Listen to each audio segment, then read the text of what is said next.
Friends, this is Renu Yadav and welcome to my channel R Y education is life. आज इस video में जो मैं डिस्कस करने वाली हूँ आपके खोटा भाषा से संबंधित है। और मैं बता दूँ कि इस वीडियो में हम लोग काव्य कविता और उसके द्वारा जिन्होंने लिखा है उनके नाम को जानेंगे, ठीक है।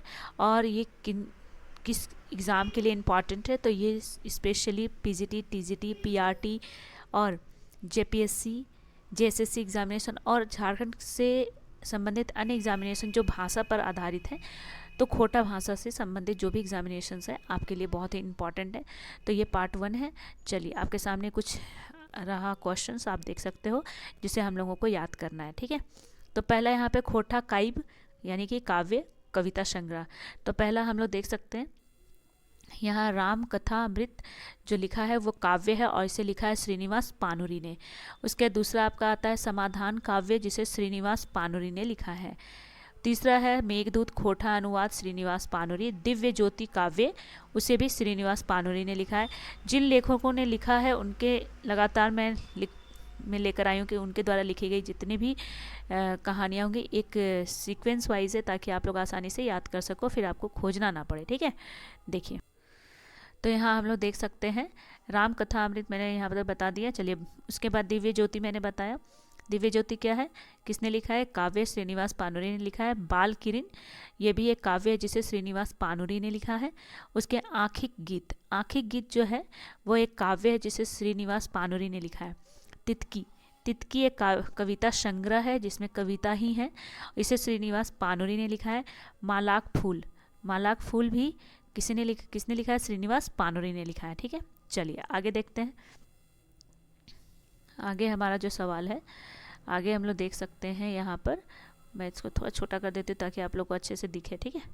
चलिए, तो यहाँ पे मालक फूल हम लोगों ने देख लिया। उसके बाद आते हैं सबले 20। सबले 20 भी एक क्या है? कविता संग्रह है जिसे श्रीनिवास पानुरी ने लिखा है, याद रखिएगा। उसके बाद आते हैं आइझेक, आइझेक गीता, ठीक है। आइझेक गीता जो खोटा अनुवाद है इसे भी श्रीनिवास पानुरी ने लिखा है। खोटा कांठे पैदे खंडी ये भी याद रखिएगा। खोटा एक पद्य संग्रह है जिसे लिखा है डॉक्टर ए.के. झा ने। कविता पुराण, कविता पुराण एक बाल कविता है बच्चों के लिए, ये डॉक्टर ए.के. झा ने लिखा है। समाजिक सरजुईतेक निसईन ये भी आपका एक प्रबंध काव्य है, याद रखिएगा, इसे डॉक्टर ए.के. झा ने लिखा है। नेक्स्ट है आपका खोटा पद संग्रह में देखें, जो आपका खोटा पद संग्रह है उसे बोकारो खोटा कमेटी के द्वारा लिखा गया है। उसके दामुद्रेक कोराव, ठीक है, दामुद्रेक कोराव जो काव्य है ये शिवनाथ प्रमाणिक ने लिखा है। और रूसल पुटुस एक कविता है। रूसल पुटुस मतलब कविता जो है ये एक संग्रह है और जिसे शिवनाथ प्रमाणिक ने ही लिखा है, ठीक है। चलिए आगे देखते हैं।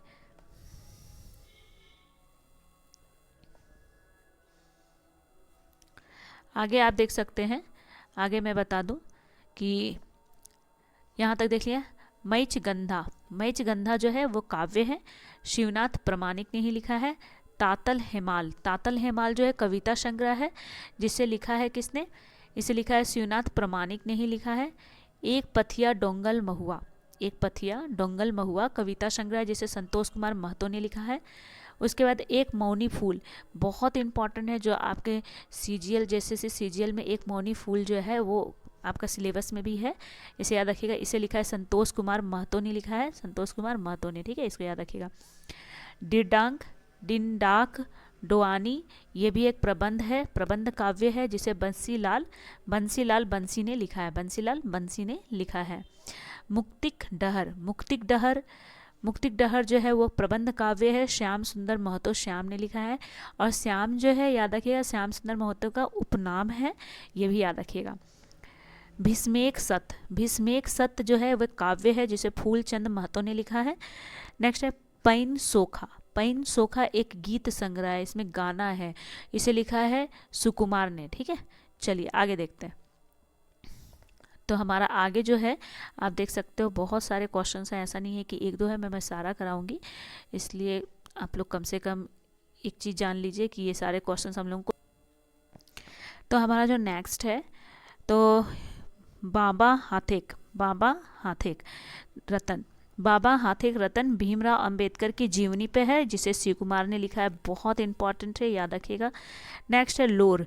लोर जो है आंसू, वो एक क्या है, कविता संग्रह है, जनार्दन गोस्वामी व्यथित ने लिखा है, ठीक है। नेक्स्ट है आपका माराफारी। माराफारी बोकारो के उत्पत्ति और विकास, जनार्दन गोस्वामी व्यथित ने लिखा है, इसे याद रखिएगा, ठीक है। उसके बाद आते हैं हिलोर गीत संग्रह। जो आपका हिलोर गीत संग्रह है वो जनार्दन गोस्वामी व्यथित ने लिखा है। आगे हम लोग देखते हैं इसे सेवांतिक बूंद। सेवांतिक बूंद जो है कविता संग्रह है, जनार्दन गोस्वामी व्यथित ने ही इसे लिखा है। चांदिक जूता। चांदिक जूता मतलब चांदी का जूता। हास्य व्यंग्य काव्य, जनार्दन गोस्वामी व्यथित। चलिए आगे हम लोग और देखते हैं खोटा से संबंधित कुछ काव्य संग्रह को और उनके लेखक को, ठीक है।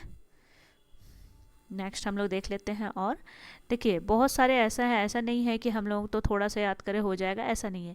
थोड़ा मेहनत करेंगे ना तो खोटा सीख जाएंगे। और मैं बता दूं ऑनेस्टली, मेरा खोटा भाषा है ही नहीं। मेरा तो मदर टंग जो है वो भोजपुरी है, और मेरी जो लैंग्वेज है झारखंड की जो राजकीय भाषा वो हिंदी है।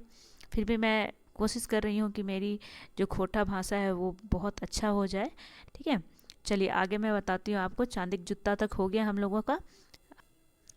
तो हम लोगों का आगे है पुटुस आर परास। पुटुस आर परास क्या है, एक कविता संग्रह जिसे विश्वनाथ दसौंधी राज ने लिखा है। करमैती गीत, ये जो गीत है ना, करमैती गीत जो है ये श्याम सुंदर केवट रवि ने लिखा है। भूई पाठ ज्ञान। भूई पाठ ज्ञान जो है कविता संग्रह है और श्याम सुंदर केवट रवि ने लिखा है। रवि उनका उपनाम है, ठीक है, याद रखिएगा। रवि उन क्या है, श्याम सुंदर केवट का उपनाम है। ओंगठा काव्य। ओंगठा काव्य जो है वो महेंद्र नाथ गोस्वामी सुधाकर। देखिए जिनका लास्ट में ना इस तरह से आपका लिखा हुआ है जो भी नाम, तो याद रखिएगा उनका उपनाम है। और कभी कभी पूछा जा सकता है इस तरह से कि श्याम सुंदर केवट का उपनाम क्या है, महेंद्र नाथ गोस्वामी का उपनाम क्या है, तो उसे आपको याद रखना पड़ेगा। याद है, चलिए याद रखिएगा इसको। माटिक दिया। माटी के दिया, तो जिसको मिट्टी का दिया, जिसको मिट्टी का दिया बोलते हैं ना, तो उसी को खोटा में बोलते हैं माटिक दिया। तो माटी के दिया क्या होगा, महेंद्र नाथ गोस्वामी सुधाकर ने ही लिखा है। गीतांजलि खोटा अनुवाद है, ये याद रखिए। गीतांजलि क्या है, खोटा अनुवाद है, और मनमोहन पाठक ने इसे लिखा है। नेक्स्ट है कांदो फूल, ठीक है, कादो फूल। कादो फूल ये कविता संग्रह है, धनपत महतो गणपत ने लिखा है। बिरसा भगवान यह एक प्रबंध काव्य है जिसे धनपत महतो गणपत ने ही लिखा है। देखिए मैं सीक्वेंस वाइज इसलिए करा रही हूँ कि ताकि आपको जो भी आपके लेखक है उनका सारा काव्य या फिर जो कविता संग्रह उसको एक ही जगह आप लोग याद कर सको, ठीक है। चलिए कोरैया फूल। कोरैया फूल क्या है, श्रृंगार गीत संग्रह है। देखिए श्रृंगार गीत भी आएगा, बासु बिहारी का है ये। किसने लिखा है, ये बासु बिहारी ने लिखा है। ओके आगे देखते हैं बोनेक बोल। बोनेक बोल कविता संग्रह है जिसको लिखा है रमनिका गुप्ता ने। आगे देखते हैं, आगे जो हमारा है क्वेश्चन, आगे आप देख सकते हो कि हम लोगों को करना क्या है, 2-4 यहाँ पे है। और सैंतल साड़ा। सैंतल साड़ा जो यहाँ पे है कविता संग्रह है और इसे लिखा है कृष्णचंद्र दास आला ने। राज रहस्य दलशाह ने लिखा है। ज्ञान सुधाकर रुद्र सिंह ने लिखा है। काव्य मंजरी पदम दास ने लिखा है। देखिए ये सब जितने भी मैंने काव्य संग्रह करा रही हूँ वो आपके एग्जामिनेशंस के लिए इम्पॉर्टेंट है, क्योंकि कहीं से भी कुछ क्वेश्चंस पूछे जा सकते हैं। तो आई होप थोड़ा आप लोगों को मदद हो जाए और आपको अच्छा भी लगेगा ये। चलिए आगे देखते हैं। यहाँ आप देख सकते हैं आप खोटा गीत संग्रह जो है शिवनंदन पांडे जो गरीब। उसके बाद तातल लोर। तातल लोर जो है वो एक कविता संग्रह है, शिवनंदन पांडे ने लिखा है। और गरीब उनका जो टाइटल उपनाम है। बिलंदरी गीत संग्रह है और इसे लिखा है शांति भारत ने। शुल्क साय कर्ण के जीवन पे है। शुल्क साय शिवनाथ नागर ने लिखा है। सोंध माटी का पद्य भाग है ये, डॉक्टर विनोद कुमार ने लिखा है सोंध माटी का पद्य भाग। चला पढ़ब गीत संग्रह है जिसे बासु बिहारी ने लिखा है। उसके बाद कक्कर नामे लिखब गीत ये कविता संग्रह है जिसे पंचम महतो ने लिखा है। और आज का जो अंतिम आपका जो बोल सकते हैं आपके लिए जो मैं लेकर आई थी वो है सालुक फूल से कैलाश महतो ने लिखा है।